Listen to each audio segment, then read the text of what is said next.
اديك بتحاول تحسن معاه. اخر نوع بقى اللي هو اخطر نوع، اللي هو المدير اللي دايما حاسس بعقدة النقص وحاسس بالتهديد من تجاهك، ومصيبته ان هو دايما المواضيع كلها شخصية وشخصنة. طيب، اول حاجة هو اكيد هيحاول يضايقك، هيحاول يقلل من شأنك، يحسسك ان انت بالنسبه له ما بتفهمش اي حاجه خالص. كويس قوي ان هم مقعدينك يعني وبيدوك مرتبك اساسا، مع ان انت شاطر وتالنتد وتستحق حاجات كتير. ما تاخدش الحاجات على صدرك، ما تخليها ما تاثرش في نفسيتك، ولا تقول هو انا فعلا مش كويس. لا، انت تعرف قدر ذاتك كويس، وعارف ان انت شاطر والمشكله فيه. فدي اول نقطه، ما تخليش الموضوع ياثر عليك. انا عارف ان الموضوع ممكن يكون مش سهل، بس ده الحل الوحيد عشان نعرف نتعامل معاه.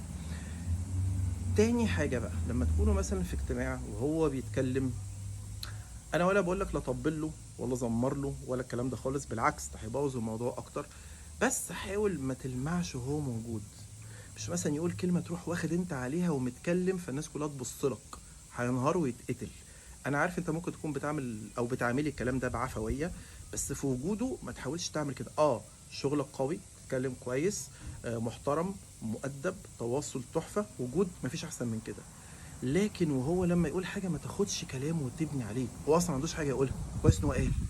لما يتكلم ويسأل على فكرة، انت ممكن تقول له كلام حضرتك مظبوط، يلا بينا نشتغل على الحتة دي. فبيحس ان انت you are supporting، انت you're not against.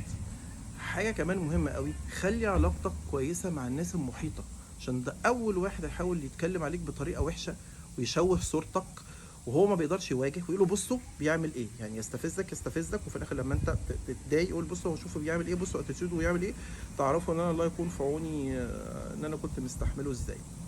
وزي ما قلنا هو بيحب الناس اللي هم اصلا ولا عندهم معلومه ولا عندهم مهاره. انت عندك المعلومه وعندك المهاره وعندك الحضور، فحاول تحتويه.